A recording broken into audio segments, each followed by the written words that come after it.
यदा यदा हि धर्मस्य ग्लानिर्भवति भारत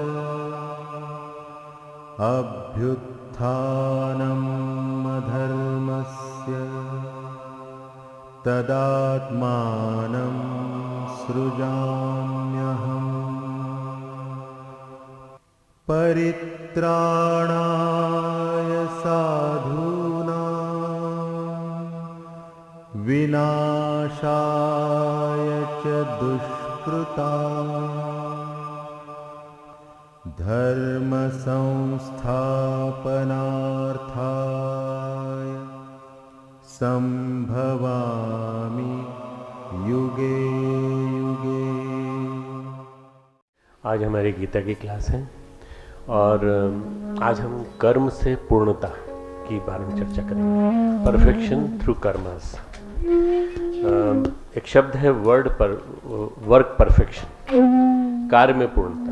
एक है पूर्णता से कर्म कैसे करें हम। तो जितने भी लोग महापुरुष हुए हैं उन लोगों ने ऐसे ऐसे काम किए हैं जो कि बहुत बड़े काम है। यद्यदा चरित श्रेष्ठ तत्तदेव तर जना है। अभी आज जो मैं श्लोक बोलूँगा तुम्हारे सामने 20वां, उसी का 22वां श्लोक है। तीसरे अध्याय का 20वां श्लोक कि हम आज विवेचना करेंगे। तीसरे अध्याय का 19-20, उसी का 21वां श्लोक है। यद्यदा चरित श्रेष्ठ तत्तदेव तरो जना स यत् प्रमाणम कुरुते लोकः तद अनुवर्तते। श्रेष्ठ जन जिस मार्ग पर चलते हैं उसी मार्ग का अनुकरण सब लोग करते हैं। वो जिस प्रमाण से चलता है, जिस प्रमाण से व्यवहार करता है, उसी के हिसाब से लोगों का व्यवहार होता है। वो संतुलन की परिस्थितियों में कैसे संतुलन बिठाता है, आत्मविश्वास कैसे प्रबल बनाता है, अपने जीवन को कैसे ऊंचा उठाता है। तो हम लोग कई बार सोचते हैं कि कोई ना कोई महापुरुष सिद्धि लेके आते होंगे ऊपर से।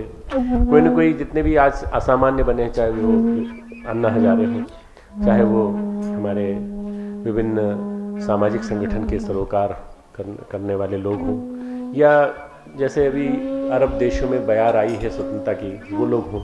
ये सब के सब महान कैसे बने? सब के सब आज इनको कोई बड़ा वो क्यों मानता है कि भाई इनको, इनसे हमको संपर्क करना चाहिए, इनको ट्विटर पे, फेसबुक पे कहीं ना कहीं अपने को सामना करना चाहिए। प्रतिकूलताओं में भी अपने आप को मेंटेन रखा। जो वही जीतते हैं जो आत्मविश्वास जीवन में अर्जित करते हैं और कर्म की सिद्धि को अपने जीवन में उतारते हैं। कर्म, कोई असाधारण कर्म करने की जरूरत नहीं है। जो आपको कर्म मिला है उसी कर्म को करते चले जाओ। जूता काटते काटते रैदास भी बन गए सिद्ध पुरुष। आप क्यों नहीं बन सकते? हर कोई बन सकता है। आज का गीत जो है इसी पूरी थीम को कवर करता है।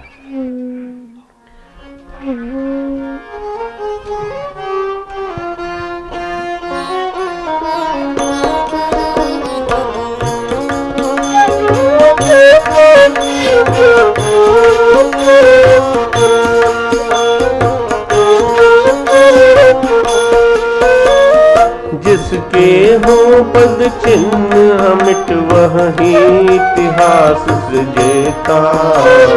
जिसने जीते हृदय वही होता है विश्व विजेता, होता विश्व विजेता। जिसके हो पद चिन्ह अमिट वही इतिहास सृजेता। जिसने जीते हृदय वही होता है विश्व विजेता, होता विश्व विजेता।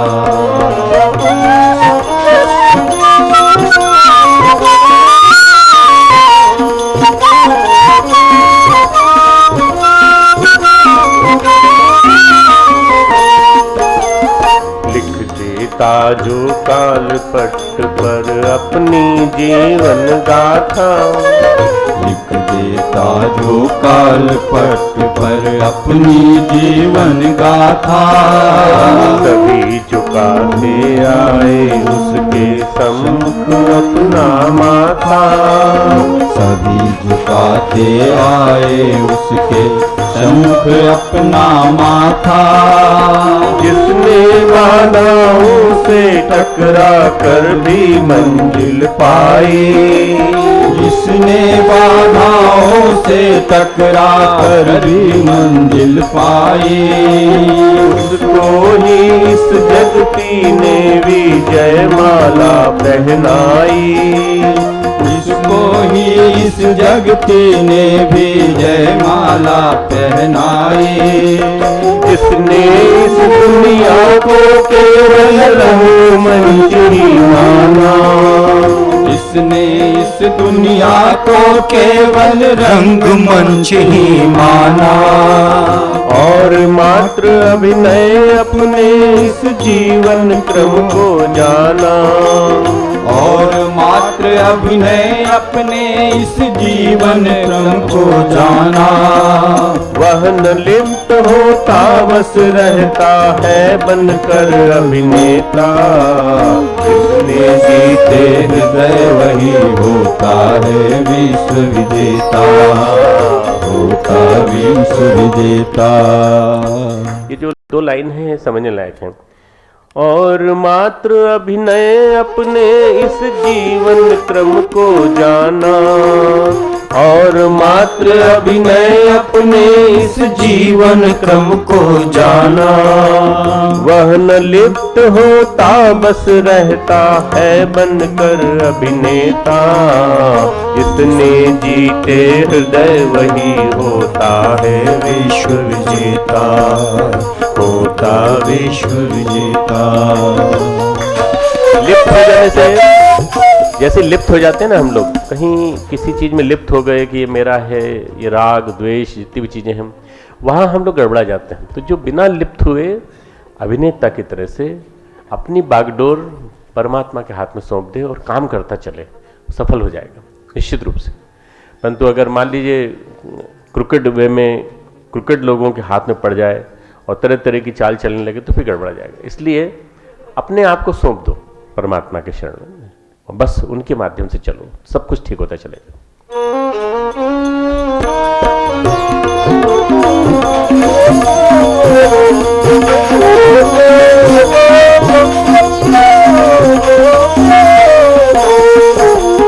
वह स्वर क्या जो खो जाए जग के हाहाकारों में।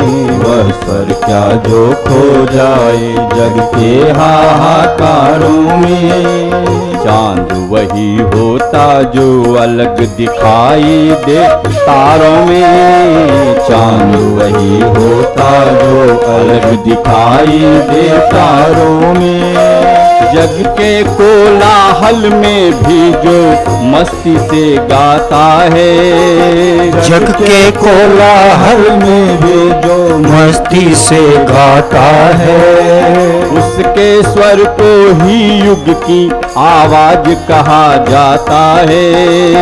उसके स्वर को ही युग की आवाज कहा जाता है। पीता है जो दर्द विश्व मानव का मानव बनकर। पीता है जो दर्द विश्व मानव का मानव। और दर्द से मुक्ति दिलाता अमृत गीत रच कर। और दर्द से मुक्ति दिलाता अमृत गीत रच कर। वही सच्चा युग गायक। वही सच्चा युग गायक। सच्चा इतिहास प्रणेता। जिसने जीते हृदय वही होता है विश्व विजेता। होता विश्व विजेता।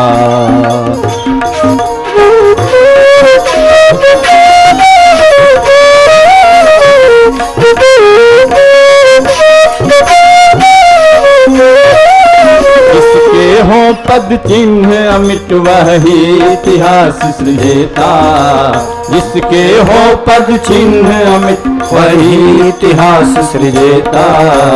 जिसने जीते हृदय वही होता है विश्व विजेता।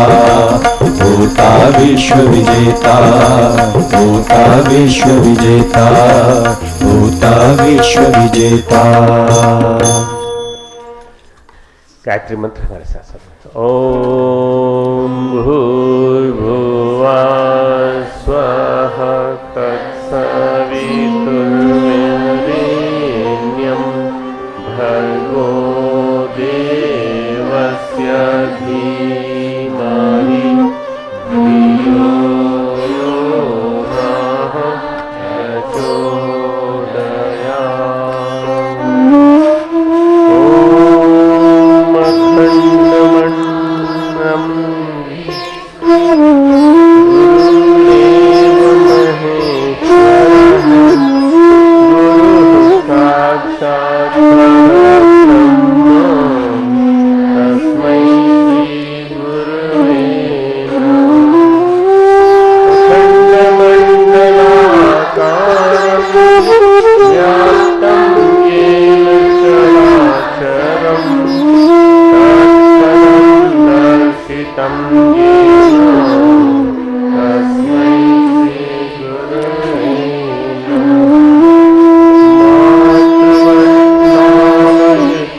माता जी की सूक्ष्म उपस्थिति में यहाँ बैठे हमारे वेची साहब, हमारे कर्मयोगी जी भाई साहब, रजिस्ट्रार साहब और सभी अन्य हमारे आचार्यगण, आचार्य बहनें, हमारे प्यारे प्यारे बच्चों, छात्र छात्राओं, हमारा गीता का कर्मयोग अपने आप में बड़ा विलक्षण है। गीता में भगवान कृष्ण ने कहा है कर्म से सिद्धि मिलती है। ये श्लोक है 20वां, तीसरे अध्याय का 20वां, 3/20। कर्मणे ही संसिद्धिम आस्थितो जनकादय। कर्म से, आसक्ति रहित कर्म से परम सिद्धि को प्राप्त होते हैं। आस्थित कौन? जनकादय, जनक जैसे महापुरुष। जनक ऐसे थे विदेह, राजा थे पर कर्म करते थे, हल चलाते थे। और जनक का उदाहरण देकर के यहाँ ये कहने की कोशिश की है कि राजा हो, मुनि हो, संत हो, तपस्वी हो, खेत में काम करने वाला एक सामान्य सा राजा हो जो बहुत बड़े राज्य का अधिपति है, परंतु सामान्य जीवन जीने वाला भी व्यक्ति इस सिद्धि को प्राप्त हो जाता है। जनक सिद्धि को प्राप्त हो गए थे। जनक राम के रिलेशन में थे क्या थे? है ना? जनक की पत्नी सीता है ना। तो जनक जो है वो विदेह कहा जाता है, देह से परे, देह से परे, जो देह से परे चले वो विदेह, विदेह। और देह भाव में एक बार उन्होंने संत पुरुषों ने, महापुरुषों ने सभा का उनको आयोजन करने का बड़ा शौक था। तो बड़े बड़े विद्वान लोग आते थे, याज्ञवल्क, अष्टावक्र सब आते थे। तो उन्होंने क्या किया कि योग बल से, जनक ने अपने योग बल से, जनक राजा थे पर राजर्षि थे, देवर्षि थे, राजर्षि, देवर्षि, ब्रह्मर्षि, तीनों ऋषियों का समागम था। तो उन्होंने अपने योग बल से, लोगों ने पूछा कि राजा जनक में और हमने क्या अंतर है? उन्होंने कहा मैं अंतर बताता हूँ। उन्होंने क्या किया, अपने योग बल से आग लगा दी। आग लगा दी तो सब भागे। अरे भाइयों, सारे साधु महात्माओं ने अपने कपड़े सुखा रखे थे। साधु महात्माओं के कपड़े क्या हो सकते हैं? लंगोटियाँ हो सकती हैं और उनके वो जो और भी चीज़ें हो सकती हैं, सब जलने लगी। बोले सब जल रही हैं, सब के सब। तो सब भागे पकड़ने के लिए, कोई एक आध दो हाथ लग जाए ठीक ठाक। तो जब वो भाग करके वापस लौट के आए कि हमारे तो सब सामान जल गया, तो उन्होंने कहा कि आपकी तो मिथिला नगरी जल रही थी और आपकी मिथिला नगरी जल रही थी और आप यहाँ बैठे हैं। बोले मिथिला नगरी जल रही ना, मेरे आत्मा तो नहीं जल रही ना। मेरी आत्मा के ऊपर तो किसी प्रकार का कोई वो नहीं है, विकार। लोगों ने पूछा कि ऐसे आप कैसे हैं? तो उन्होंने कहा विदेह, देह से परे चलो, देह से आसक्ति नहीं। बॉडी, मैंने आज जैसे सुबह बता रहा था, beyond the body. Beyond the body concept जब आ जाता है तो वो शरीर से मोह नहीं रहता। शरीर का ध्यान रखना चाहिए, ढंग के कपड़े पहनना चाहिए, शरीर का ख्याल रखना चाहिए, तबीयत का भी ख्याल रखना चाहिए, सब कुछ रखना चाहिए। पर इसी तरह से मंदिर का ख्याल रखते हैं, देवालय का। पर विदेह होकर ऊपर चलो। तो ये जनक का उदाहरण दिया है। भगवान कहते हैं कर्म से सिद्धि मिलती है, कर्मणा एवं संसिद्धि आस्थिता जनकादेह लोक संग्रह में वापी। पर तुझे भी लोक शिक्षण को देखते हुए कर्म करना चाहिए, तुझे कर्म करना ही उचित है। ये जो 20वां श्लोक है ये बड़ा महत्वपूर्ण है, कुंजी है पूरे के पूरे इसके की श्लोक कह सकते हैं, थर्ड चैप्टर का। इसका मतलब है कर्म में पूर्णता, कर्म में पूर्णता, perfection in the work. Gita कहती है कर्म से पूर्णता लाने की कोशिश करो। कर्म को कभी भी छोटा मत मानो, कोई सा भी कर्म, छोटे से छोटे कर्म को भी पूरा बनाने की कोशिश करो। हम कोई भी दिन बिना किसी काम के रह नहीं सकते। अगर आपको ये कहा जाए कि आज चुपचाप शांत बैठो सुबह शाम तक, बिना काम के नहीं बैठ सकते, कुछ ना कुछ करोगे। कभी पन्ने पलटोगे, कभी पेपर पढ़ोगे, कभी खिड़की के बाहर झांकोगे, कभी कुछ देखोगे, कभी टीवी देखोगे, कभी अपना कुछ नहीं तो मोबाइल ही देखते रहते हैं सुबह शाम तक। किसी का फ़ोन आया नहीं आया तो फिर देखा, फिर नीचे रख लिया। कुछ ना कुछ करते रहना हमारा काम है। पर ये नहीं तय कर पाते कि क्या करना है। करते समय पता चलता है, जब करते समय पता चलता है कि काफ़ी कुछ किया जा सकता था। आखिरी में जब पता लगता है, असेसमेंट करते हैं, जाते समय की ट्रेजेडी है। स्वामी विवेकानंद ने एक बात कही है कि जब सब कुछ काम करने का समय आता है, जब इतनी मैच्योरिटी आती है कि कुछ काम करें, हम महत्वपूर्ण काम करें, तब तक जाने का समय आ जाता है। बहुत सारे लोग जाते समय कहते हैं कुछ भी नहीं कर पाए, कुछ भी नहीं कर पाए। क्यों? क्योंकि तब तक अपने आप को कर्मयोग की संसिद्धि में आगे नहीं बढ़ाया। तो सामान्यतः दो बाधाएं हैं कर्म करने में, दो बाधाएं हैं। एक साधन नहीं है, रिसोर्सेज नहीं है, दूसरी योग्यता नहीं है, टैलेंट नहीं है करने की। ये दोनों क्यों नहीं है? सबके पास है ये दोनों, हर एक के पास। हम इंसान हैं तो हम ही संसाधन हैं। हम इंसान हैं तो हमारे पास भावनाएं हैं, विचार हैं, कर्म है, क्रिया है, शरीर है, बॉडी है, सब कुछ है। और यही हमारी योग्यता है। साधन भी है, योग्यता भी है। काया रूपी आवरण में हमको मिला है, शरीर मिला है। जहां हम खड़े हैं वहां से देखें क्या कर सकते हैं। जहां हम खड़े हैं, मैं बीएससी पार्ट 2 में हूं और मैं ये पढ़ रही हूं और ये कर रहा हूं, ये कर रहा हूं, तो तुम अब यहीं से करो ना जो काम करना है। आगे पीछे को मत देखो, आगे देखो क्या करना है। इसी काया से निकृष्टतम काम भी हुए हैं और इसी काया से उच्चतम जीवन भी जिया गया है। डाकू का जीवन भी इसी से जिया लोगों ने, और अच्छे से अच्छे महान महापुरुष बनने का काम इसी काया से। कोई अलग काया, विशेष काया, कोई सुगंधित काया, कोई बहुत अच्छी गौर वर्ण की काया से आकर के किया हो काम किसी ने नहीं किया, सबने इसी से किया। कर्मों की दिशा तय करने में कुछ चीजों की जरूरत पड़ती है। क्या? 3 चीजें, क्रिया, इच्छा और संकल्प। क्रिया, इच्छा और संकल्प। हम क्या क्रिया करते हैं? हम सुबह से लेकर शाम तक करते हैं ना, उसको हम डायरी में लिखते हैं। मैं एक प्रश्न पूछूंगा, तुम लोग जवाब देना। उधर भी जवाब देना भैया, मैं देख लूंगा, तुमको पूछ लूंगा। सब उस वाले रूम वाले भी जवाब देना। कितने लोग डायरी लिखते हो तुम लोग? हाथ ऊंचा करो। रेगुलर लिखते हो? डेली लिखते हो? डेली लिखने वाले हाथ ऊंचा करो। 1 2 3 4 5 6। लड़कियों में 2-3 ही बस, 6 3 9। अच्छा चलो, रेगुलर लिखते हो डायरी, क्या लिखते हो डायरी में? अच्छे विचार आते हैं और बुरे विचार आते हैं वो भाई, तो विश्लेषण कैसे करोगे? इनसे दूर भागना है, इनसे अच्छे। ये सही है, बिल्कुल ये लिखना सही है। पर ऐसा तो नहीं लिखते कि उठे, ब्रश किया, पानी कुल्ला किया, उसके बाद फिर नाश्ता किया, फिर हम वहाँ गए, फिर वहाँ गए। लोग जनरली ये लिखते हैं कि आज ये किया, आज ये किया, आज ये किया। एक्टिविटीज़ को लिखते हैं, क्रिया को लिखते हैं। हम डायरी में अपना विश्लेषण करें, आत्मसमीक्षा करें कि हमने क्या किया, हमारे चिंतन कैसा गुजरा, हम किस दौर से गुजरे। जो आत्म सुधार को प्रेरित करे ऐसे विचार लिखना चाहिए हमको। जो आत्म सुधार को प्रेरित करे वो विचार लिखना चाहिए। तुम लोग इतने सारे लोग डायरी साइन कराते हो, लो आज और रखी हुई, इतने लोग डायरी साइन कराते हो, तो तुम लोग लिखा भी करो डायरी। और अगर तुम उचित समझो तो मुझे डायरी दिखाया भी करो, मैं डायरी चेक भी करूंगा तुम्हें जब टाइम मिलेगा मुझे। तो डायरी लिखोगे तो कम से कम डायरी से एनालिसिस हो सकेगी कि भाई कैसे जीवन जीना चाहिए ना, कैसे तुम्हारे जीवन को मार्गदर्शन किया जा सकता है। डायरी पुलिस वालों का रोज नामचा नहीं होना चाहिए। पुलिस वालों का रोज नामचा सुना है तुमने? क्या होता? आज एक अभियुक्त आया, उस अभियुक्त ने ऐसा किया, ऐसा किया, उसके जेब से ये बरामद हुआ, बरामद होने के बाद उसको हथकड़ी बांध करके उसको जेल में डाल दिया गया, अगली कार्रवाई कोर्ट में पेशी पर। ये तुमने अगर पुलिस वालों को रोज नामचा लिखा है तो ये डायरी नहीं है। Diary should be diary. Diary should be your Guru. Diary should be पथ प्रदर्शक। डायरी तुम्हारा मार्गदर्शक होनी चाहिए। डायरी तुमको बहुत गाइड करेगी अगर तुम डायरी में अपने विचारों को, अपने अंतर अनुभूतियों को, अंतर्दर्शन को, अपने फीलिंग्स को और अपने थॉट्स को लिखोगे। और कहीं तुमको ऐसा लगे कि मैं किसी के बारे में लिख रही हूँ या लिख रहा हूँ, तो तुम इशारे से लिख सकते हो कि जे ने आज मुझे ऐसा कहा, मुझे अच्छा नहीं लगा। जे कोई भी हो सकता है ना, एम कोई भी हो सकता है। तुम्हारा मतलब ये, मतलब तुम अगर सोचो कि कोई देख लेगा तो कहेगा देखो क्या लिखा है। किसी तरह से अपने आप को सेफ करना हो तो सबसे बढ़िया जो आत्म सुधार को प्रेरित करे वो डायरी। ये किया, वो किया, इस तरह का फालतू की चीज़ें नहीं।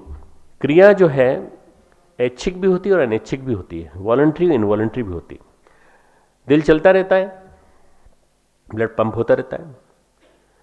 हमको क्या है, आदत पड़ गई है, ये हाथ पैर चलाते रहते हैं क्लास में बैठे बैठे, तो कभी धम धम धम ऐसे करते रहते हैं। ये क्या है, इनवॉलंटरी एक्शन है। ये वॉलंटरी नहीं है, इनवॉलंटरी एक्शन है। इसकी हमें इसका एहसास नहीं होता, हमें इसके बारे में कोई जानकारी नहीं होती, हम क्यों करते हैं। ये इनवॉलंटरी एक्शंस हैं। और कुछ जो हैं वो हम दिन रात दौड़ भाग जो करते हैं वो वॉलंटरी करते हैं, इच्छा के अनुसार करते हैं। क्रिया के परिणाम तात्कालिक भी होते हैं और क्रिया के परिणाम दूरगामी भी होते हैं। क्रिया के परिणाम तात्कालिक कैसे होते हैं? आग में हाथ दे दो, हाथ जल जाएगा। पर ये हाथ जल जाएगा तो इसको तुम डॉक्टर के पास जाओगे, ड्रेसिंग कराओगे, ठीक हो जाएगा। ये अगले जन्म तक नहीं जाएगा। क्रिया के परिणाम जो दूरगामी होते हैं वो होते हैं जिनमें अनैतिकता जुड़ी होती है या जिनमें ऐसा चीज़ जुड़ी होती है जो अशुभ हो, तो ये कर्म जो है दूसरे जन्म तक जाते हैं, कई जन्मों की यात्रा करते हैं, दूरगामी नहीं है और अगले जन्म तक नहीं जाने वाला, तो टेम्पररी एक्शन, थोड़ा सा कुछ तात्कालिक अस्थायी।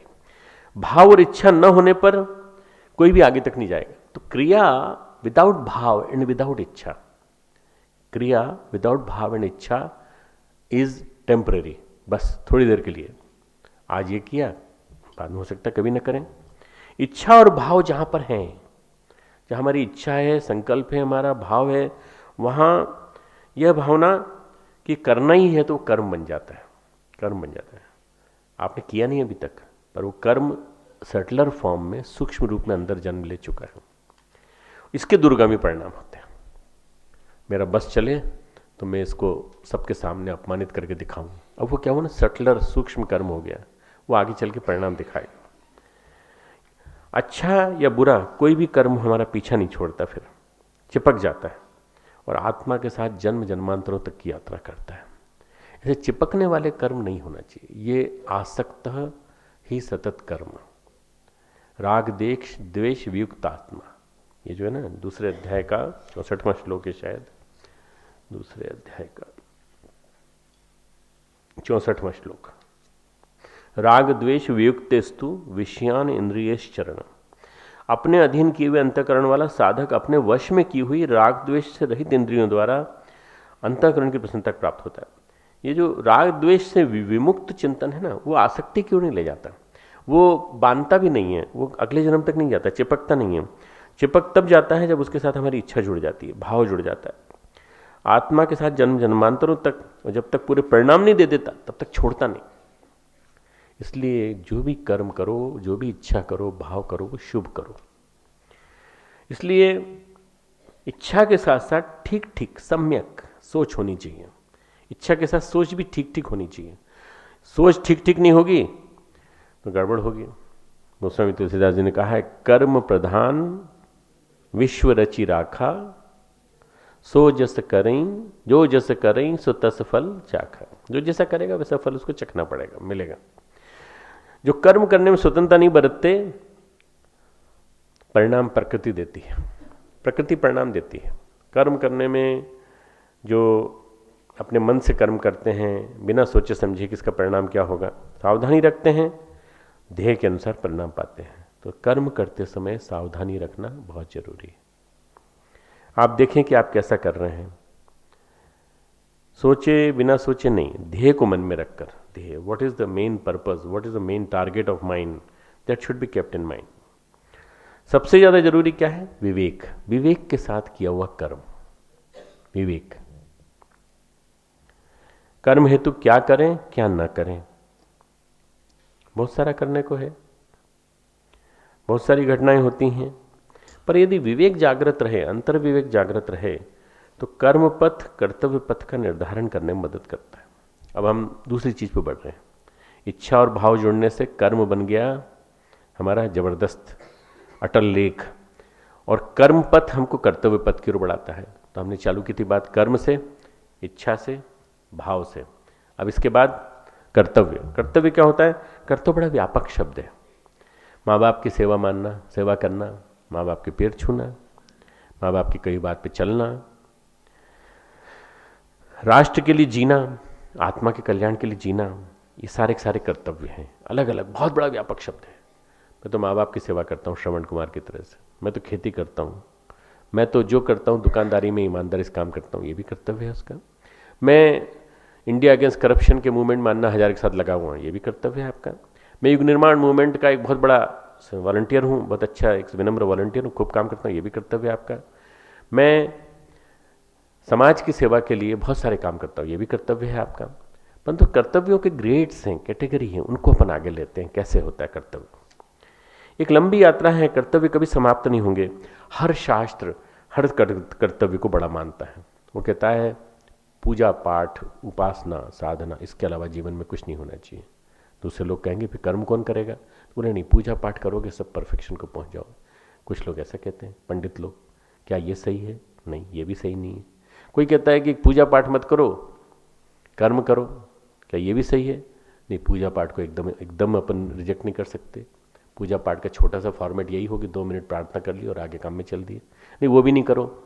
इसलिए कर्तव्य की परिभाषा बड़ी लंबी है। विवेक को यह परख करनी है कि हम अपने कर्तव्य का निर्धारण करेंगे।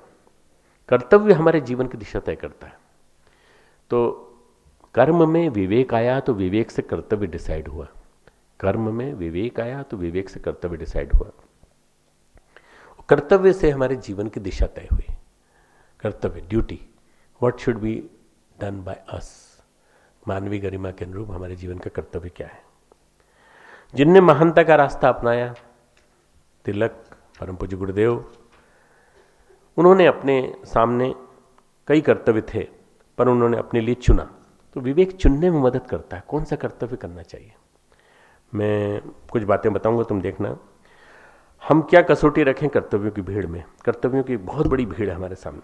जैसे मेरे सामने कर्तव्य था, तुम डॉक्टर बने हो, डॉक्टर बनने के नाते सेवा करो मानवता की। कई बार मेरे को पत्रकार वार्ताओं में लोगों ने पूछा, आपके ऊपर सरकार ने इतना पैसा खर्च किया, आपने ये किया, आपने वो किया, आपने डिग्री ली, एक सीट मारी आपने MBBS MD करने के बाद, तो फिर आपने छोड़ दिया, आप सेवा नहीं करते, आप नहीं। मैंने कहा तुमको कोई रोग है, तुमको ब्लड प्रेशर है? तो बोले हाँ थोड़ा बहुत तो रहता है। मैंने कहा तुम आ जाओ, मैं तुम्हारी चिकित्सा भी कर देता हूँ। मैं डॉक्टर नहीं हूँ, ये तुमको किसने कह दिया? मैं डॉक्टर हूँ, डॉक्टर प्रणव पंड्या नाम लिखता हूँ, प्रणवानंद तो आज तक नहीं लिखा मैंने। तो पहली बात तो ये कि मैं डॉक्टर हूँ। दूसरा ये कि तुमने कहा कि इतने लाख रुपए, करीब 30-40 लाख रुपए मेरे ऊपर पढ़ाई में लगे होंगे, मेरे माता पिता ने लगाए, सबने लगाए, समाज ने लगाया। अगर मैं इससे भी ज़्यादा 10 गुना 100 गुने की सेवा अगर दे चुका हूँ अपने 40-50 साल के जीवन में, तो क्या वो सेवा बड़ी नहीं मानी जाएगी? कर्तव्य किस लिए किया जा रहा है? एक कर्तव्य तो कहता है आप पढ़ें, आपने डॉक्टरी की वो करिए, आपने ये जीवन अपनाया है तो आप इस जीवन में जाइए। एक कर्तव्य कहता है माता पिता की सेवा करो, माता पिता छोड़ कहाँ चले गए। बहुत सारे लोग जब अपने यहाँ वो आ जाते हैं ना जीवनदानी बनकर, तो जीवनदानी बनने के आने के बाद उनको पछतावा होता, क्यों आ गए। जीवनदानी बनते समय ये सोचना चाहिए कि क्या हम अपने माता पिता की उपेक्षा करके आ रहे हैं? माता पिता हमारे बिना रह सकेंगे? माता पिता के मान लीजिए भविष्य में ध्यान रखने की बात आई तो हमें क्या करना है? ये सारा के सारा कर्तव्य का पथ चुनना पड़ता है आपको। मैं तो पूरा जीवन लगा दूंगा इसमें, मैं पूरा जीवन लगा दूंगी और मुझे कोई एम्बिशन नहीं है, कोई महत्वाकांक्षा नहीं। ये चुनते समय ये सोचना पड़ेगा कि हमें क्या करना है। तो कौन कौन से रास्ते हैं? परम पूज्य गुरुदेव ने कहा, आत्महित और लोकहित जिससे सत्ता हो, आत्महित और लोकहित सत्ता हो, वो कर्तव्य श्रेष्ठ। आत्महित और लोकहित, अपना कल्याण और लोक का कल्याण जिससे सत्ता हो, वो सबसे श्रेष्ठतम। और इसी बात को स्वामी विवेकानंद ने कहा है, आत्मनो मोक्षार्थ जगद हिताय च। स्वामी विवेकानंद ने ये वाक्य, ये संस्कृत का वाक्य खुद रचा है, आत्मनो मोक्षार्थ जगद हिताय च। अपना मोक्ष और जगत का हित, जगत का कल्याण। तो कभी भी कोई काम अपने साथ जुड़ा हुआ है, पूरा जगत का कल्याण अपने साथ। अगर अपना कल्याण करेंगे सारे जगत का कल्याण होगा, जगत का कल्याण करेंगे अपना कल्याण साथ साथ होगा। मेहंदी पीसोगे तो हाथ अपने आप लाल हो जाएंगे, इत्र का धंधा करोगे तो खुशबू आने लगेगी, और काजल की कोठरी में जाओगे तो कालिख लग जाएगी, और कोयले का धंधा करोगे तो काले हो जाओगे। तो ये जो चीजें हैं ना, ये बिल्कुल जुड़ा हुआ है। लोकहित, परहित, इनके साथ सब चीज जुड़ी हुई हैं। भगवत गीता इसी बात को कहती है, उद्धरेद आत्मना आत्मना नात्मानम अवसादेत। 6 अध्याय का 5वां श्लोक, 6/5। उद्धरेद आत्मना आत्मानम नात्मानम अवसादेत। अपना ही अपने आप का उद्धार संसार समुद्र से स्वयं करो। ये क्या है? कर्तव्य। गीता कर्तव्य बता रही है। आत्मनो, अपने उद्धरेद आत्मना आत्मानम। और उपनिषद कहता है, उत्तिष्ठत जागृत प्राप्य वरान्य बोधत। उठो जागो और रुको मत जब तक लक्ष्य तक न पहुंच जाओ। उठते हो जागते नहीं हो, जागते हो लक्ष्य तक पहुंचने के लिए तैयारी नहीं करते हो, लक्ष्य तक पहुंचते हो तो फिर रुक जाते हो रास्ते में, और जब तक लक्ष्य तक न पहुंच जाओ तब तक रुको मत, चलते रहो। ये सारी समय समय पर दी गई परिभाषा है। अब चाणक्य ने कुछ एक परिभाषा दी है, कर्तव्य की परिभाषा। अपने स्वार्थ को परिवार के स्वार्थ के लिए त्याग दीजिए। आपका अपना स्वयं का निज का स्वार्थ नहीं, परिवार के स्वार्थ के लिए त्याग दीजिए। परिवार के स्वार्थ को गांव के स्वार्थ के लिए त्याग दीजिए। अब ये उस जमाने की संस्कृति है जब गांव ग्रामीण प्रधान भारत था। परिवार के स्वार्थ को गांव के स्वार्थ के लिए त्याग दीजिए, गांव के स्वार्थ को क्षेत्र इलाके के स्वार्थ के लिए त्याग दीजिए। आपके इलाके को डेवलप होना चाहिए, हरियाली बननी चाहिए, स्मृति उपवन बनना चाहिए, आदर्श ग्राम बनना चाहिए, वृक्ष गंगा अभियान चलना चाहिए, है ना, गांव जागना चाहिए, लोगों का कल्याण होना चाहिए। गांव के लिए, क्षेत्र इलाके के लिए, क्षेत्र को राष्ट्र के लिए त्याग दीजिए। चाणक्य आगे कहते हैं क्षेत्र को राष्ट्र के लिए त्याग दीजिए। और जब विश्व का स्वार्थ आ जाए, विश्व का हित आ जाए, तो राष्ट्र के हित को भी छोड़ देना चाहिए, राष्ट्र के हित को कुर्बान कर देना चाहिए विश्व के हित के लिए। और आगे लास्ट में कहते हैं आत्मा के उद्धार के लिए इन सब का त्याग कर देना चाहिए, आत्मा के उद्धार के लिए इन सब का त्याग कर देना चाहिए। अब ये मैं जो बात कह रहा हूं, ये ध्यान रखना, ढोंग ढकोसला धारण करने वाले महामंडलेश्वरों के लिए नहीं कह रहा हूं, जो चुपचाप मौन होकर के बैठ जाते हैं और गुफाओं में बैठे रहते हैं, या फिर अपने ठाट बाट वाले राजमहलों में बैठे रहते हैं, उनके लिए नहीं कह रहा हूं मैं उनके लिए कह रहा हूं जो आत्म कल्याण में लगे हैं, कोठरी में बैठ करके तपश्चर्या कर रहे हैं और उनका तेज सारी विश्व की परमात्मा चेतना से एकाकार हो गया है। उनका जो तेज है सारे विश्व की परमात्मा चेतना से एकाकार हो गया। ये लोग वो हैं जो सारे विश्व की विश्व मानवता की देखभाल कर रहे हैं। ये लोग वो हैं जिनके तप से सारी विश्व वसुधा चल रही है, इकोलॉजी बनी हुई है, सिस्टम बना हुआ है। There is a parliament of religion, एक धर्म की संसद है हिमालय में, जिसमें ऐसा कहा जाता है 165 से ज़्यादा संत हैं, मुनि हैं, सूक्ष्म शरीर से रहते हैं, और वो लोग जो चिंतन करते हैं उससे सारा विश्व चलता है। मुझे नहीं मालूम कहाँ तक सही है, पर ये गुरुदेव ने लिखा है कि ऐसा है। ये वो लोग हैं जो आत्मा के कल्याण के लिए, जिन्होंने कहा ना कि आत्मा के उद्धार के लिए, आत्मा का उद्धार करके परमात्मा चेतना में स्थापित हो जाना, फिर ये सृष्टि के कल्याण में लग जाते हैं। फिर ये अपना उद्धार करने के बाद सृष्टि कल्याण, आत्मनो मोक्षार्थ जगत हिताय। परम पूज्य गुरुदेव, परमवंदनीय माता जी, रामकृष्ण परमहंस, स्वामी विवेकानंद इसके उदाहरण है।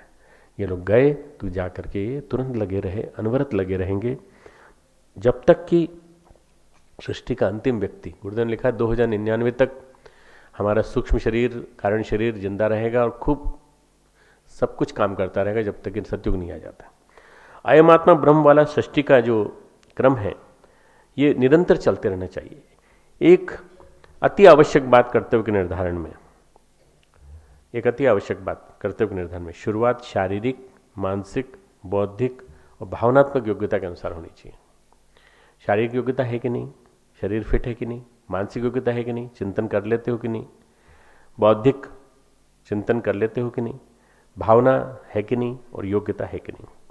डॉक्टर बनने के लिए सीधे मेडिकल कॉलेज में जाके आपने एडमिशन ले लिया, अब मुन्ना भाई MBBS की बात अलग है, वो सीधे चले गए, एडमिशन ले लिया उन्होंने, सर्टिफिकेट पार कर लिए।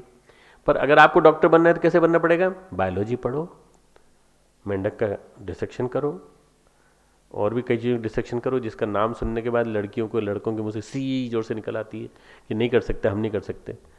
पर डॉक्टर बनना है तो करना पड़ेगा। क्यों? क्योंकि आपको आगे चल के एक लाइव बॉडी पे डिसेक्शन करके उसको ऑपरेट करना पड़ेगा। आपको जानना चाहिए कि बॉडी में क्या क्या होता है। नहीं, डॉक्टर बनने के लिए सीधे मेडिकल कॉलेज चले जाएंगे, नहीं, उसके लिए नहीं। बायोलॉजी पढ़िए, PMT करिए, फिर एडमिशन लीजिए, कदम दर कदम उस बिंदु तक, ताकि वह कर्तव्य पूरा करने योग्य बन सके। फिर डॉक्टर बनने के बाद इंटर्नशिप करिए, फिर रेजिडेंसी करिए, प्रैक्टिस करिए, किसी एक्सपीरियंस डॉक्टर के साथ प्रैक्टिस करिए, जानिए, समझिए, तब जाकर के आप इससे हो जाएंगे। देखो, समुद्र लांघना बहुत अच्छी बात है। अगर मेरे को मौका मिले हनुमान जी की तरह से और मुझे सिद्धि मिल जाए तो मैं समुद्र लांघने को तैयार हूँ। यहाँ से एक समुद्र लांघा, इंग्लैंड के पास पहुँच गए, कहाँ, ये बीच में कैस्पियन सी पड़ता है और सी पड़ते हैं, उसके एक समुद्र और लांघा तो अटलांटिक सी पार किया, अमेरिका पहुँच गए। हनुमान जी के पास सिद्धि थी, संसाधन थे, तो वो सीता की खबर ले आए। मान लो सारे वानर कहते हैं कि हनुमान जी आप रुको, हम भी चल रहे हैं साथ में, सब डूब जाते। रामचंद्र जी की सेना पूरी की पूरी डूब जाती, और फिर कौन बनाता पुल और कौन बनाता? तो जो जिसके पास योग्यता थी, योग्यता और अपने संसाधन को देखना बहुत जरूरी है। आप करने की स्थिति में हो कि नहीं? नहीं साहब हम भी करेंगे, हम भी छलांग लगाएंगे, लगाओ, अरे 4 फीट पे जाके गिर जाओगे। ज़्यादा से ज़्यादा लॉन्ग फीट का अभ्यास है तो 8 फीट पे गिर जाओगे, 10 फीट गिर जाओगे। हनुमान जी ने ऐसी छलांग लगाई और रास्ते में फिर वो बहुत सारी सुरक्षा और राहु माता सिंहिका और न जाने कौन कौन थी जिन्होंने कि रोका उनको, हनुमान जी को। स्पीड बैरियर आते चले गए ना हनुमान जी के लिए रास्ते में, तो उन विघ्नों को भी उन्होंने निपटाया सबको। हनुमान जी की बात अलग है, अपने संसाधन देखकर छोटी शुरुआत करो, स्मॉल बिगिनिंग। एक किताब मैंने पढ़ी थी, लेखक का नाम एकदम याद नहीं आ रहा है, shoemaker. Small is beautiful, small is beautiful. छोटी सी शुरुआत करो, छोटे से शुरुआत करो, और छोटी शुरुआत करके अरे अपने घर के बगीचे शुरुआत करो, 4-5 पौधे लगाओ, पानी दो, रोज देखो बढ़ता हुआ, लोगों को खुशी देना चालू करो। छोटी शुरुआत करो, छोटी शुरुआत करो, अपने संसाधन देखकर। उद्देश्य बड़ा हो। उद्देश्य क्या है? मेरी आत्मा का विराट विस्तार। कई बार कहते हैं कि अवसर नहीं है, अवसर नहीं मिले हमको। हर एक को विवेकानंद जैसी सामर्थ्य नहीं मिलती, हर एक को विवेकानंद जैसा सुयोग्य गुरु नहीं मिलता, रामकृष्ण परमहंस जैसा सुयोग्य गुरु नहीं मिलता। पर जैसी जैसी सुविधा हो, क्या करें? जहां है वहां योग्यता का विकास करें, जहां है वहां योग्यता का विकास करें, क्षमता का अभिवर्धन। आप में से कुछ लोग, मुझे याद है कि कुछ बच्चे जरूर होंगे जो अब्दुल कलाम साहब के लेक्चर में मौजूद थे। कितने लोग मौजूद थे एपीजे कलाम साहब के लेक्चर में? देख ऊपर मौजूद है, हाँ बैठे हैं। उन्होंने कहा था capacity building is first step to be followed. क्षमता अभिवर्धन, अपनी कैपेसिटी बढ़ाओ ना। 2006 के कन्वोकेशन, अपनी कैपेसिटी बढ़ाओ, योग्यता का विकास करो। कैपेसिटी बढ़ेगी तो प्रकृति साथ देगी। कैपेसिटी बढ़ाते नहीं हो, कैपेसिटी उतनी है, क्षमता उतनी, क्षमता का अभिवर्धन। गुरुदेव ने 4 सूत्र दिए हैं सफलता के। योग्यता का अभिवर्धन, व्यक्तित्व का परिष्कार, तीसरा है व्यवस्था बुद्धि का विकास, और चौथा दिया है उन्होंने नेतृत्व क्षमता का विकास। पहला है कैपेसिटी बिल्डिंग, सेकंड है रिफाइनमेंट ऑफ पर्सनालिटी, थर्ड है managerial skill, development of managerial skill, और चौथा है लीडरशिप। जब इतने 4 कैपेबिलिटी आती हैं तो आदमी सफल हो जाता है हर क्षेत्र में, इस आध्यात्मिक और भौतिक जगत, सब जगह। मैं इन चारों के ऊपर एक किताब लिख रहा हूँ, मैं अभी अधूरी चल रही, चारों के ऊपर जब मौका मिलता है लिख देता हूँ थोड़ा। गुरुदेव के 4 सिद्धांतों के ऊपर सफलता के बहुत सारे आयाम। जहाँ हैं वहाँ योग्यता का विकास करें। योग्य को प्रकृति कभी वंचित नहीं रखती, प्रकृति कभी नहीं छोड़ती। प्रकृति कहती तुमने योग्य हो, मैं तुम्हें अवसर दूंगी। कर्तव्य के निर्धारण में अपने व्यक्तित्व की क्षमता, परिस्थितियां, और तीसरी चीज अंतर्विवेक। व्यक्तित्व की क्षमता, capacity of your personality, capability, परिस्थितियां और अंतर्विवेक। अगर क्षमता अच्छी है तो परिस्थितियों पर विजय पाई जा सकती है, और अंतर्विवेक जागृत है तो कर्तव्य का उद्देश्य निर्धारण हो सकता है। देखो उदाहरण देता हूं, देश में स्वाधीनता की लहर आई, फ्रीडम फाइटर्स बड़ी तेजी से आ रहे थे, गांधी आदि का नेतृत्व था। गांधी ने कहा स्कूल कॉलेज छोड़ दो, ऐसा समय बार बार नहीं आने वाला, तुम लोग छोड़ दो और तुम मेरे आंदोलन में कूद पड़ो। लोग कूद पड़े, कई लोग। पढ़ाई से श्रेष्ठ कर्तव्य था देश के लिए काम करना उस जमाने में, लोगों ने छोड़ दी पढ़ाई, जरूरी था। परम पूज्य गुरुदेव इसको युग धर्म कहते हैं। युग धर्म के नाते कुछ काम करने पड़ सकते हैं। युग धर्म जो हमें उस तत्कालीन परिस्थितियों के अनुरूप जो हमारा धर्म है वो करना चाहिए।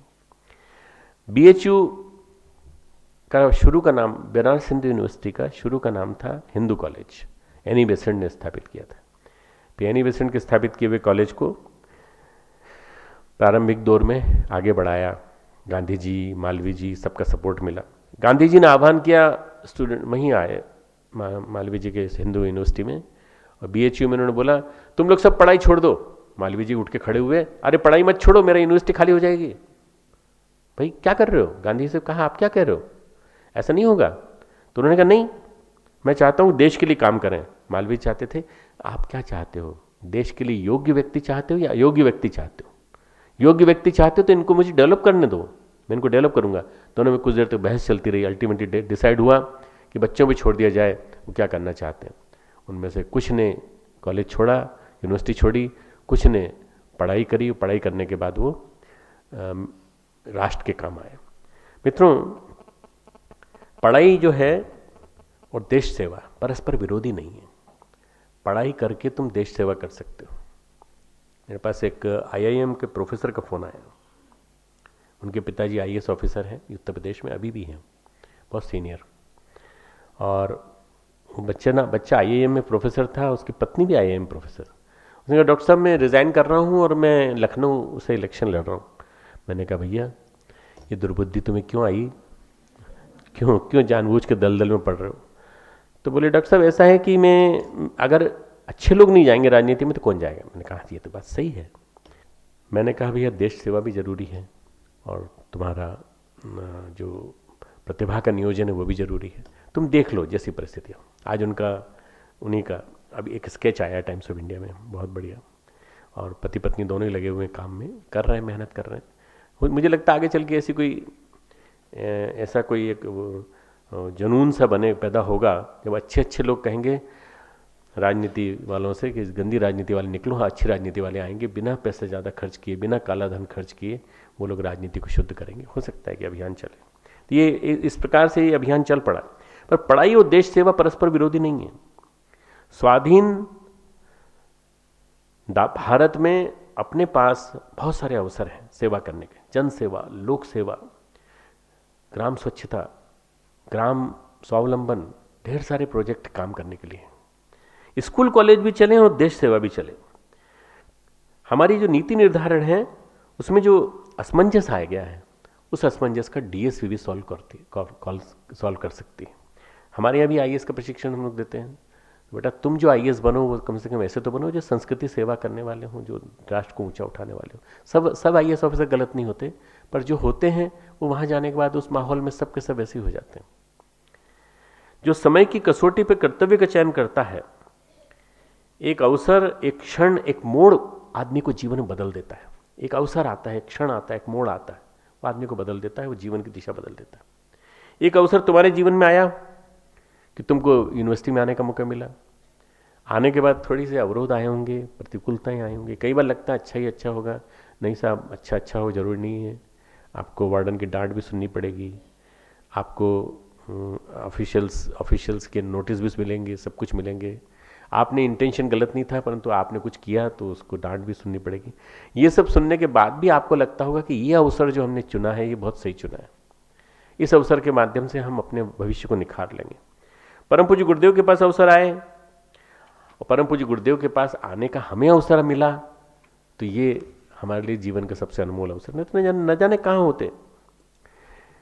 परम पूज्य गुरुदेव ना आते तो न जाने क्या होता है इस दुनिया का, और उनके आने से हम लोगों को मौका मिल गया। अंतर विवेक को, दोनों की क्षमताओं को तोलना पड़ता है। मेरी अपनी योग्यता और मेरे गाइड, मेरे मेंटर की योग्यता। मेरा मेंटर ऐसे योग्य है कि नहीं कि मुझे सही दिशा में ले जा रहा है।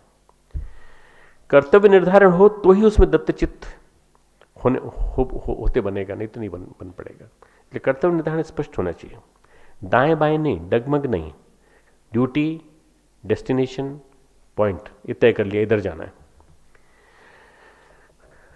प्रतिकूलताएं आती हैं, कष्ट आते हैं, उन्हें सहन करना ही तपश्चर्या है। हर राह में, यह राह नहीं है फूलों की, कांटे भी यहां पर मिलते हैं, लेकर के दर्द जमाने का बस हिम्मत वाले चलते हैं। यह राह नहीं है फूलों की, है ना। उत्तिष्ठत जागृत प्राप्य वरान्निबोधत, क्षुरस्य धारा निष्ठा दुरत्या, दुर्गम पथम तित कवियो वदंती। ये कठोपनिषद का श्लोक है। पहला वाली लाइन तो उन्होंने कर दी, बहुत जग जाहिर। दूसरी लाइन बड़ी कठिन है। ये छुरे की धार पे चलने के समान है रास्ता। क्यों चुना तुमने? जब अपने डॉक्टर को दिखाने गया था परसों, पाँव में तकलीफ थी, है अभी भी, रोज बढ़ती जा रही है। तो डॉक्टर ने कहा, डॉक्टर साहब इसके लिए तो आप ही दोषी हैं, आपने रास्ता क्यों चुना? मैं कहता हूँ आराम करो, आप कहते हो काम करूंगा। तो आपने चुना है रास्ता। तो ये राह नहीं है फूलों की, कांटे भी इस पे मिलते हैं। हमेशा हम सोचते हैं हमको सुख की राह मिल जाए। इसलिए आप लोगों को देखना है कि श्रेष्ठता के पथ पर चलने वालों को की नियति उनका तेजस्विता का वर्धन करती हुई चलती है। श्रेष्ठता के पथ पर चलने वालों की तेजस्विता अपने आप बढ़ती चलती है। मार्ग में जो बाधाएं आती हैं वो निखारती हैं। जितनी भी बाधाएं आए उनको मान के चलिए वो हमें निखारने के लिए आई हैं, शार्पन करने के लिए आई हैं। एक नीति का वाक्य है श्रुति का, श्रेयांसी बहुविघ्नानी। श्रेय मार्ग पर चलने पर बहुत सारे विघ्न आते हैं। श्रेयांसी बहुविघ्नानी, जो कार्य इंपॉर्टेंट है उसी में विघ्न है। जो जितना महत्वपूर्ण कार्य कर रहा है उसके जीवन में विपत्तियां भी उतनी आएंगी।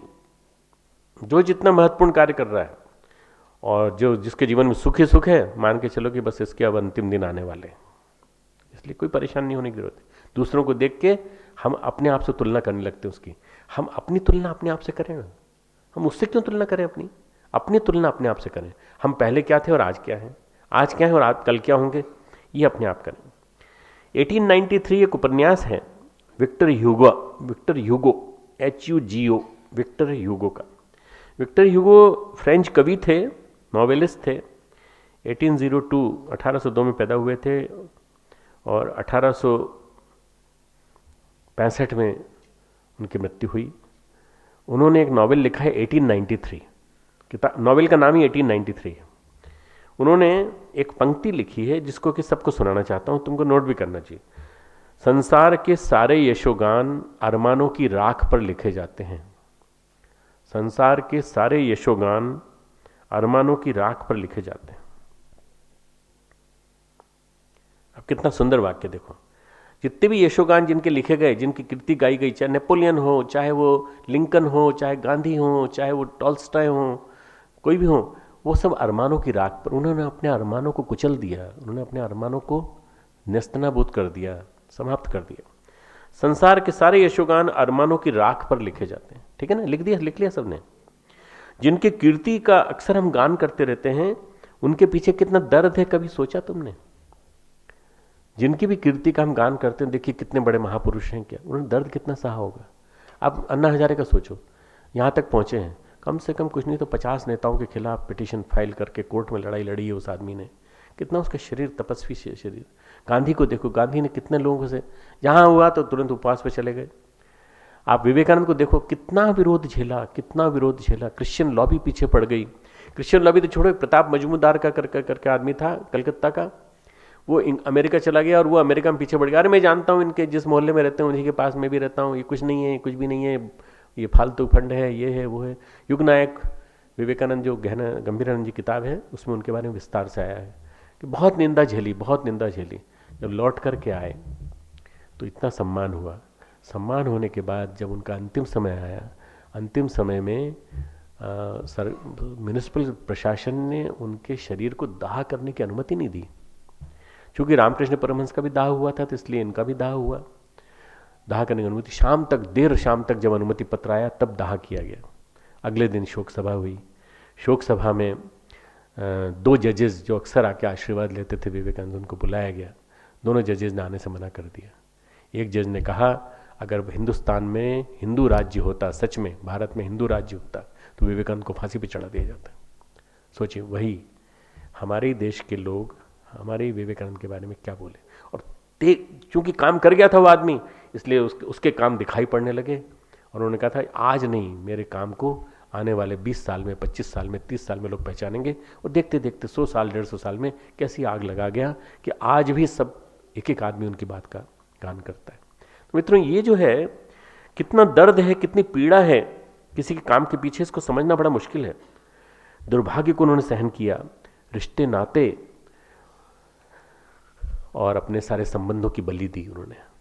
सारे संबंधों की बलि देने के बाद परम पूज्य गुरुदेव ने रिश्ते नातों की बलि दी। उन्होंने अपने पिता माता सबका सहयोग, सब किसी का सहयोग नहीं मिला, सबको छोड़ा।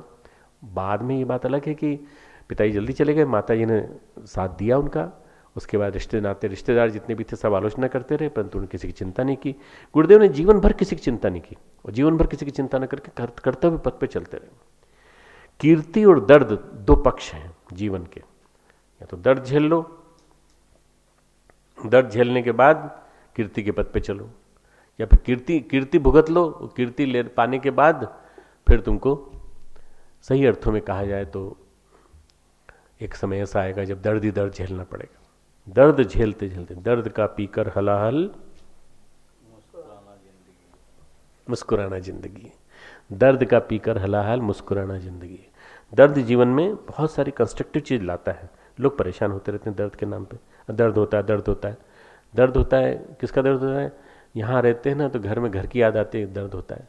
सिर दर्द होता है, पीठ में दर्द होता है, दिखाना चाहिए, डॉक्टर को दिखाना चाहिए। श्रेष्ठता के मार्ग पर चलने वाली पीड़ा ही हमारे कर्मों को प्रखर बनाती है। श्रेष्ठता के मार्ग पर चलने वाली पीड़ा, जो पीड़ा आप सहन करोगे, वही आपके कर्मों को प्रखर बनाती है। वो हमारे जो जितने भी आवरण हैं कषायों के, उन कषायों के आवरण को तोड़ती है। जो कषाय कलमश हम ओढ़े हुए हैं, उनके आवरण को तोड़ती है। आत्मतेज की बाधाएं हटाती है। हमारा आत्मतेज प्रखर हो, दिखाई पड़े, उसकी बाधाएं तोड़ती है। इसलिए भगवान कृष्ण जी कहते हैं, तस्माद असक्तः सततम कार्यम कर्म समाचर, असक्तो ही अचरन कर्म परम आपनोति पुरुष। कितनी बढ़िया बात कही भगवान ने। परम आपनोति, सबसे बड़ी सिद्धि को प्राप्त हो जाता है मनुष्य, परमात्मा को प्राप्त हो जाता है। किसकी वजह से? ये जो जनका, ये मैंने जो अभी श्लोक बोला है 19वां श्लोक बोला है ना। निरंतर कर्म आसक्ति से रहित होकर सदा कर्तव्य कर्म को भली भांति कर, आसक्ति से रहित होकर कर्तव्य कर्म, जो काम दिया है करो ना। हमको काम दिया अखंड ज्योति का संपादन करने के, करते रहते हैं। नहीं साहब बीच में वो हो गया था, वो 8 नवंबर को कुछ गड़बड़ हो गई, गड़बड़ हो गई, हमसे हो गई, पूरा समूह की गलती थी, पर हमने अपने ऊपर ले लिया, चलो ठीक है। परंतु काम तो नहीं रुका ना, मिशन का काम तो चल रहा है। फिर लोग अनवरत आ रहे हैं और फील्ड के कार्यकर्ता आ रहे हैं, नया टारगेट दे रहे हैं, नया जीवन, नया लक्ष्य दे रहे हैं, और मिशन का काम बढ़ता चला जा रहा है। भली भांति करता रहे, रुकना नहीं है। आसक्ति से रहित होकर कर्म करता हुआ मनुष्य परमात्मा को प्राप्त हो जाता है। आप साधारण से भी मनुष्य हो, परंतु यदि आप कर्म करते हो तो पुरुष परमात्मा को प्राप्त हो जाता है। एक आदमी मंदिर के बाहर पत्थर को ठोक रहा था अच्छी तरह से। क्या कर रहे हो? अरे ठेकेदार बड़ा परेशान करता है, 10 रुपये 15 रुपये देता है, और तब जाकर के इस पत्थर से हम, जो पत्थर क्या करते हैं मंदिर में लगाते हैं, ये क्या बन रहा है? मंदिर बन रहा है। अच्छा, दूसरा व्यक्ति जो है पीछे बैठा हुआ तो कह रहा, तुम बोले भाई क्या कर रहे हो तुम? बोले हम भगवान की इस मंदिर के मूर्ति बना रहे हैं, जगह जगह लगाने वाले पत्थर बना रहे हैं। बोले भाई इसमें क्या मिलेगा तुमको? क्या मिलेगा? क्या भगवान का मंदिर बनेगा, इतना सुंदर बनेगा, इसमें हमको अच्छा लग रहा है। बस दो लोगों की दृष्टि अलग अलग। एक जो है वो मजदूरी मान के कर रहा है, एक कर्म मान के कर रहा है। ये कर्म श्रेष्ठतम कर्म है। जैसे हम यज्ञ करते हैं तो यज्ञ को क्या कहा गया? यज्ञो वही श्रेष्ठतमम कर्म, सबसे श्रेष्ठतम कर्म यज्ञ है। यज्ञ मतलब औरों को देना, बांटना, वितरण करना, लोकहित के लिए जीना, ये यज्ञ है। जनक आदि ने कर्म से सिद्धि प्राप्त की। भगवान कृष्ण कहते हैं, लोक संग्रह एवापि संपश्यन कर्तुम अर्हसि संसिधिम आस्थिता जनकादया। 20वां श्लोक। जनक आदि ने कर्म से सिद्धि प्राप्त की। जब आपने श्रेष्ठतम कर्तव्य को निर्धारित किया, पग पग पर आने वाली सब बाधाओं को प्रसन्नतापूर्वक सहन कर। पग पे आने वाली बाधाएं, आलस्य आएगा, प्रमाद आएगा, पढ़ते समय बहुत सारी परेशानी आएंगी, सिर दुखेगा, बहाने आएंगे दुनिया भर के, उनसे वो सब प्रतिकूलताएं हैं, बाधाएं, उनको पार करो ना, पार करो, एक एक करके पार करो। आज इसको पार कर लिया, कल दूसरे को पार करो, तीसरे दिन तीनों को पार करो, जो तीसरी आ रही है उसको मिलकर पार करो। अपने आप सफलता मिलती चली जाएगी। मराठा और केसरी 2 पेपर निकलते थे लोकमान्य तिलक के। स्वाधीनता के प्रेरणा स्रोत थे, संपादन कर रहे थे। एक न्यूज़ आई, स्लिप लिख के आई, आपका युवा बेटा जो 2 महीने से बीमारी से ग्रस्त था मर गया है। एक बार हिले, पर उन्होंने कहा अखबार तो निकालना ही पड़ेगा, अखबार की प्रतीक्षा पूरा देश कर रहा है। उन्होंने कहा ऐसा करो, ये अखबार तो पूरा होगा, संपादकीय लिखे बिना नहीं जाएगा, तुम उसको लेके चलो शमशान ग्रह, मैं आता हूँ। ये एक संतुलित आदमी कह सकता है, कर्मयोगी कह सकता है। लोकमान्य बाल गंगाधर तिलक ऐसे संपादक थे, रात के 2 बजे फाइनल प्रूफ देख करके जाने वाला क्रम आज भी है। आज भी संपादक जो हो, कोई समाचार पत्र, दैनिक भास्कर हो, जागरण हो, अमर उजाला हो, हिंदुस्तान हो, कोई सा पेपर, रात के 2 बजे फाइनल प्रूफ जाता है, छपने जाता है, तब फिर वो जाते हैं और सो उठ के 12-1 बजे फिर आते हैं। बाकी स्टाफ जल्दी आ जाता है, पर वो आते हैं 12-1 बजे। क्यों? उन्होंने रात को 2 बजे तक काम किया है ना। संपादक के ऊपर सबसे बड़ी जिम्मेदारी है, अंतिम चीज जा रही है। कर्तव्य पथ का निर्धारण हो गया। तात्कालिक लोभ, मानसिक अवसर, जो विभिन्न प्रकार के मानसिक सामयिक अवसर विचलित न करें, तो उनसे प्रभावित हुए बिना हम कर्म करते चले जाएं। एक बात ध्यान रखना, सत्कर्म कभी पराजित नहीं होता, सत्कर्म की हमेशा विजय होती है। जो भी काम कर रहे हो उस काम को विवेकपूर्ण करो और सत्कर्म करो, श्रेष्ठतम कर्म। व्यक्तिगत राग द्वेष के लिए नहीं करना है। व्यक्तिगत राग द्वेष के लिए जो कर्म करोगे वो एक दिन पिटेगा, तुम भी पिटोगे, वो भी पिटेगा, कर्म भी पिटेगा बुरी तरह से। इसलिए व्यक्तिगत राग द्वेष के लिए नहीं, आप जो कर्म करें वो सत्कर्म कभी पराजित नहीं होता। परम पूज्य गुरुदेव की बात बता रहा हूं। परम पूज्य गुरुदेव ने कहा कि जितनी भी योग में सिद्धियों का उल्लेख है, जितनी भी तप की विभूतियों का उल्लेख है शास्त्रोक्त, वो मेरे पास है। पर मुझे सिरदर्द हुआ तो मैंने एपीसी ले ली। उस जमाने में एसिटामिनोफेन, पैरासीटामोल, कैफीन कॉम्बिनेशन आता था। एपीसी जी, एसिटोफेन, पैरासीटामोल, कैफीन, एपीसी आती थी टेबलेट। बाद में आजकल बहुत सारी डिस्प्रिन आ गई और बहुत सारी आ गई। ये जो एपीसी है ये मेरे लिए ज़्यादा बेटर है। मैं गायत्री माता से अनुदान मांगूं, वरदान मांगूं कि मुझे मेरा सिरदर्द ठीक कर दो। मैंने कभी भी अमानत में खयानत नहीं की, गुरुदेव कहते हैं, मैंने अमानत में खयानत नहीं की। मैंने कभी उनसे ये नहीं कहा कि मेरे को सिरदर्द ठीक कर दो। गुरुदेव को पीठ का दर्द रहा काफ़ी दिन, 7-8 दिन, 9 दिन। उस पीरियड में उन्होंने किताब लिख डाली, महाकालो एक प्रत्यावर्तन। कल्पना करो कि दर्द हो रहा है, दर्द को उन्होंने किताब में डाल दिया। किताब इतनी गजब की लिखी कि आज तक वो ऐतिहासिक है। निजी जीवन मैंने औसत नागरिक की तरह जिया है, वैसे ही मरूंगा। मेरे पास सब है, सारी सिद्धियां हैं, पर मैं दिखाते हुए नहीं जाऊंगा कि मेरे पास सिद्धियां थी। मैं साधारण मनुष्य के रूप में जाऊंगा। गुरुदेव ने ये अपने बारे में जो उल्लेख किया है ये महत्वपूर्ण है, इसको ध्यान रखना हमेशा। तो भगवान कृष्ण कहते हैं तस्माद असक्त सततम कार्यम कर्म समाचर। बिना आसक्ति के कर्म का पथ बड़ा अलौकिक है। जिनकी सिद्धियों और विभूतियों की चर्चा, जिन सिद्धियों विभूतियों की चर्चा होती है, वे कर्म से भी मिल जाती हैं योगी को। जो जो सिद्धियां आपने सुनी हैं वो कर्म से भी मिल जाती हैं। रैदास को मिल गई श्रेष्ठतम कर्म। एक छोटी सी बात सुनाता हूँ गांधी जी के जीवन की।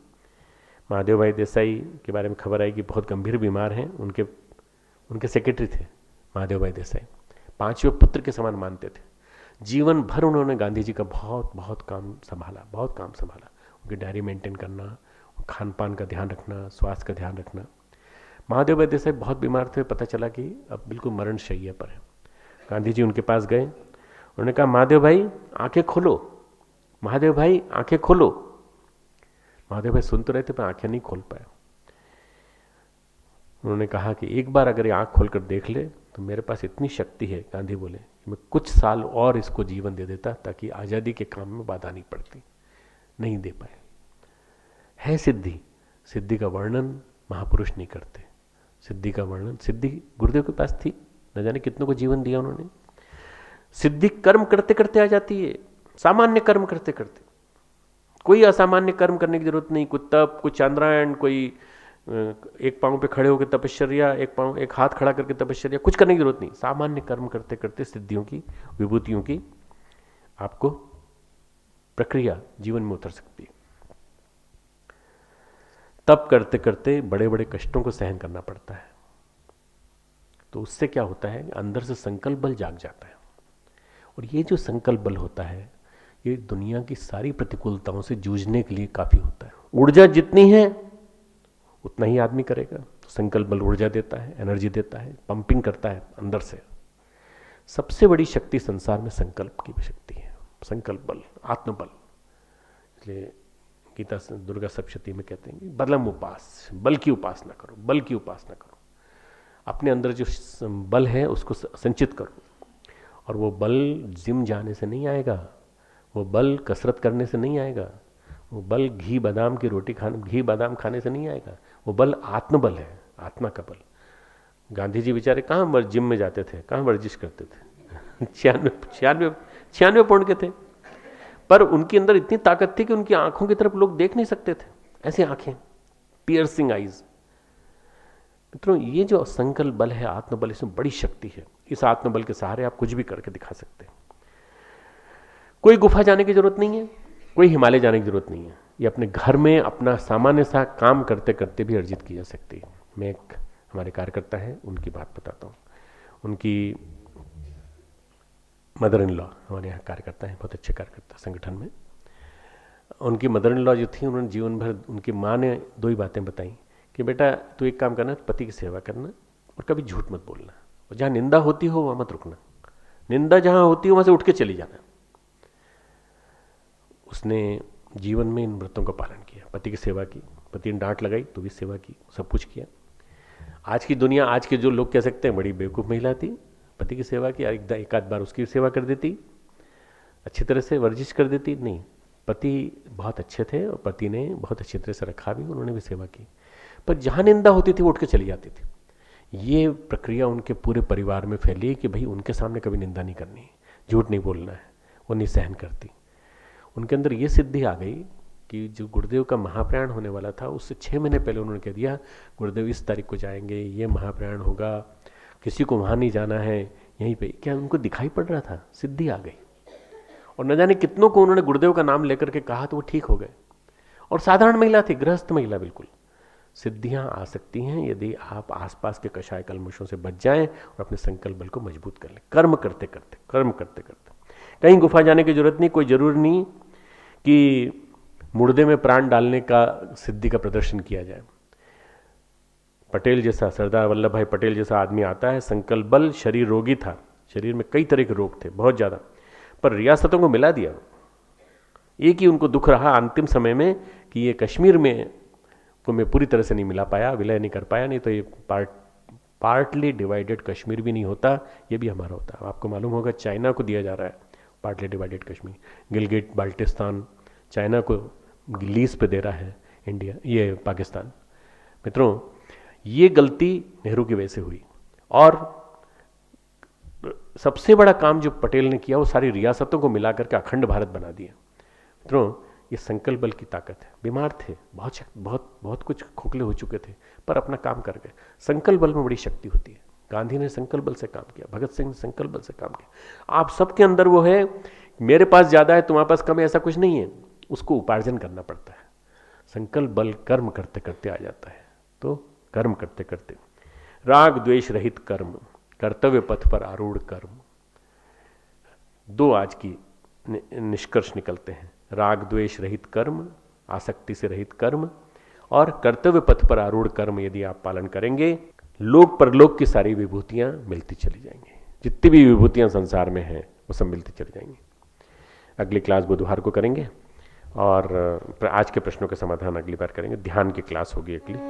ओम द्यौः शांति अंतरिक्षं शांति पृथ्वी शांतिरापः शांतिरोषधयः शांतिः वनस्पतयः शांति विश्वे देवाः शांति ब्रह्म शांति सर्वगुण शांति शांतिरेव शांति सामा शांतिरेधि।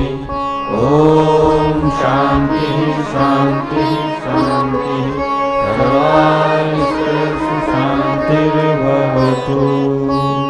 उस गुरु सत्ता को भाव भरा नमन जिनकी कृपा से आज का ये सत्संग हमारा हुआ। ओम नमो स्वरन्ताय सहस्रमूर्तये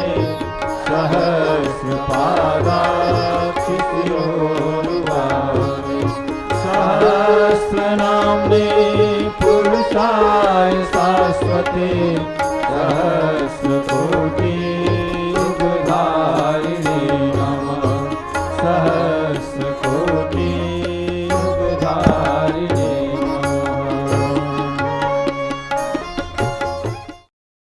यदा यदा हि धर्मस्य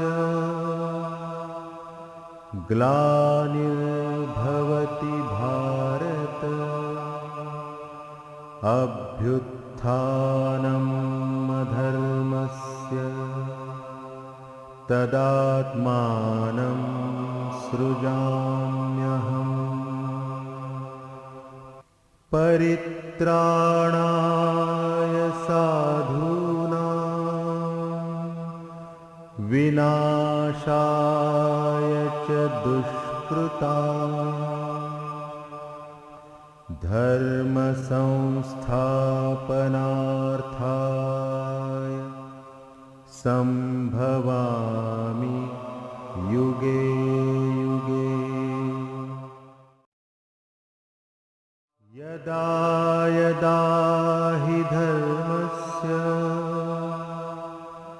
ग्लानिर्भवति भारत अभ्युत्थानम् अधर्मस्य तदात्मानं सृजाम्यहम् परित्राणाय साधूनां विनाशाय च दुष्कृतां धर्म संस्थापनार्थाय संभवामि युगे युगे। आज हमारी गीता की क्लास है और आज हम कर्म से पूर्णता के बारे में चर्चा करेंगे। Perfection through karmas. एक शब्द है वर्क परफेक्शन, कार्य में पूर्णता। एक है पूर्णता से कर्म कैसे करें हम। तो जितने भी लोग महापुरुष हुए हैं उन लोगों ने ऐसे ऐसे काम किए हैं जो कि बहुत बड़े काम है। यद्यदा चरित श्रेष्ठ तत्देव तर जना है। अभी आज जो मैं श्लोक बोलूँगा तुम्हारे सामने 20वां, उसी का 22वां श्लोक है। तीसरे अध्याय का 20वां श्लोक कि हम आज विवेचना करेंगे। तीसरे अध्याय का 19-20